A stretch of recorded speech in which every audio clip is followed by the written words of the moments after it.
दूसरा ये काम करते थे, दुबई जब से उसने एक्सेप्ट किया पाकिस्तान के लिए एक बड़ी अलार्मिंग सिचुएशन है। पाकिस्तान में कई ऐसे मिनिस्टर्स हैं, सूबाई भी और वफाकी भी, और MNAs और MPAs ऐसे हैं जिनके जो करप्शन करते हैं और उनके बच्चे उन करप्शन का पैसा बाहर लेके जाते हैं। बाहर लेके जाने के बाद वो बच्चे जो हैं होटल्स में और बार्स में उन पैसों को औरतों पे, नीम बरहना औरतों पे लुटा के आते हैं। और होता क्या है कि उन्हीं बच्चों के ज़रिए इनको ब्लैकमेल किया जाता है। और फिर दूसरी बात क्या है कि इजरायली फॉरेन मिनिस्टर ने यह बात की थी कि मैं तो किसी भी अरब शेख के आगे लेटने को तैयार हूँ, प्रोवाइडेड डेट वो मेरे मुल्क की सालमियत की बात हो, वो मेरे मुल्क के फेवर में फ़ैसला कर दे, तो मेरे लिए क्या है कि नामर्दों के आगे 2-2 मिनट के लिए लेट जाऊँ।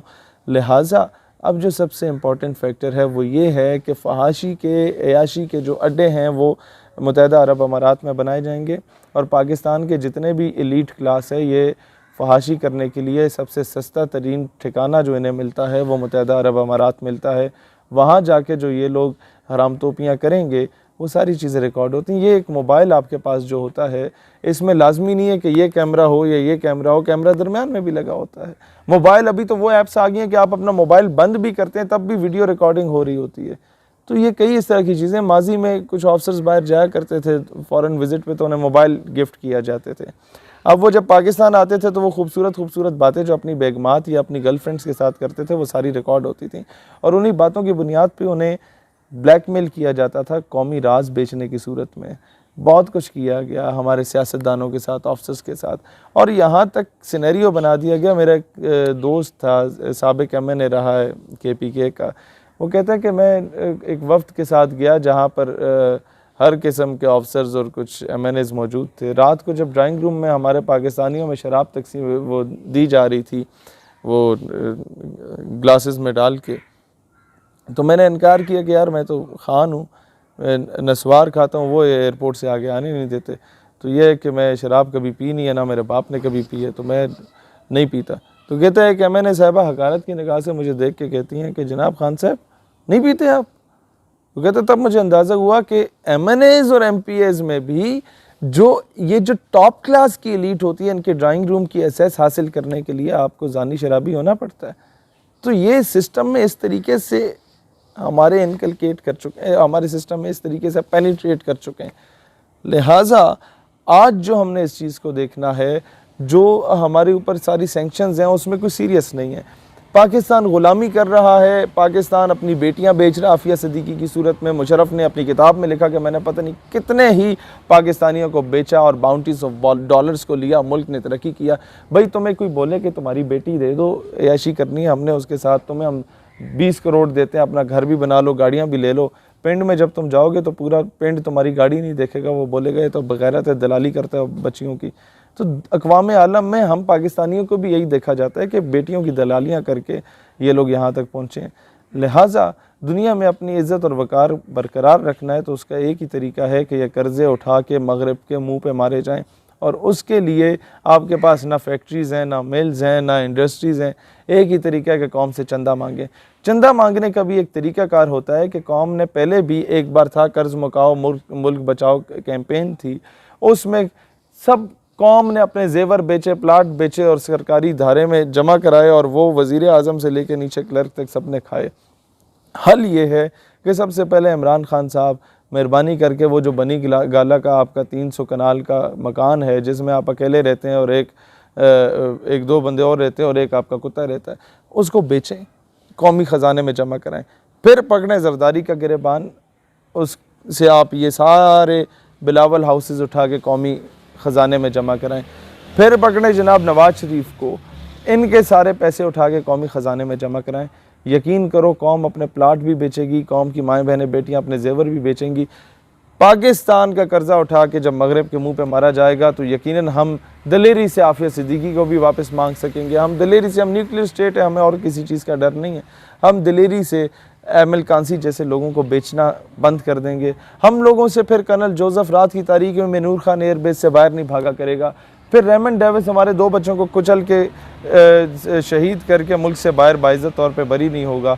ये तमाम काम तब होंगे जब हम लोगों के ऊपर से कर्ज़ा उतरेगा, और कर्ज़ा उतारने के लिए कौम को एतमाद में लेना ज़रूरी है। एतमाद में तभी लिया जा सकता है जब आप पहल करेंगे? अगर तवाम में दो ग्रोह बने हुए हैं, एक हुकूमत का, एक अपोजिशन का। जो अपोजिशन वालों को कह रहे हैं कि गद्दार हैं कि इन्होंने FATF का जो बिल था उसकी मुखालफत की, और हुकूमत को कहते हैं बड़े वफादार हैं।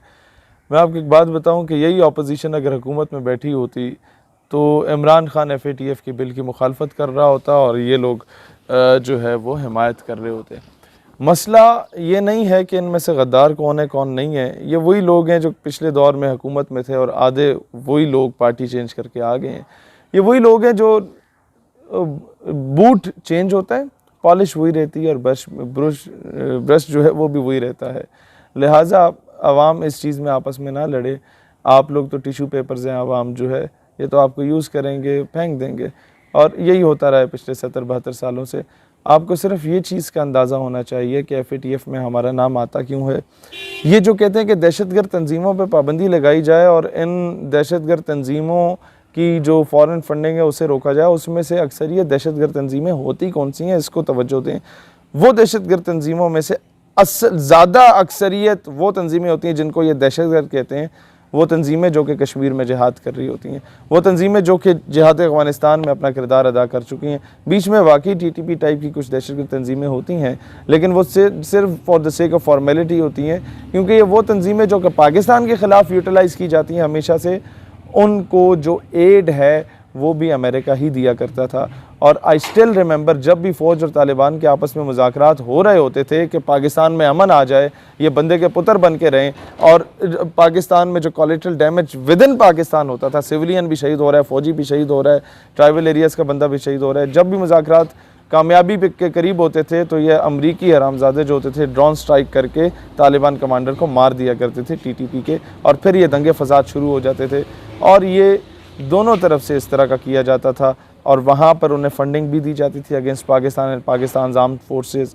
और तीसरी बात ये की जाती थी, अब ये इनका तरीक़ाकार क्या होता है? तरीक़ाकार इनका ये होता है कि एक दौर में सिंधियों को और MQM वालों को बड़ा लड़वाया जाता था, हैदराबाद से लेकर कराची तक।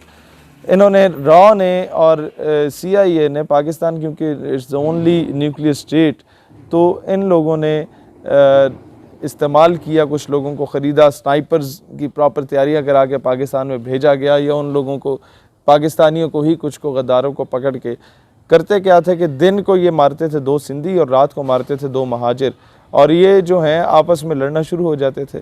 इसी तरीके से एक धमाका इमाम बारगाह में करते थे, दूसरा धमाका किसी मदरसे में करते थे, और पूरा शहर जो है वो फ़िरका वाराना फसादात की लपेट में आता था।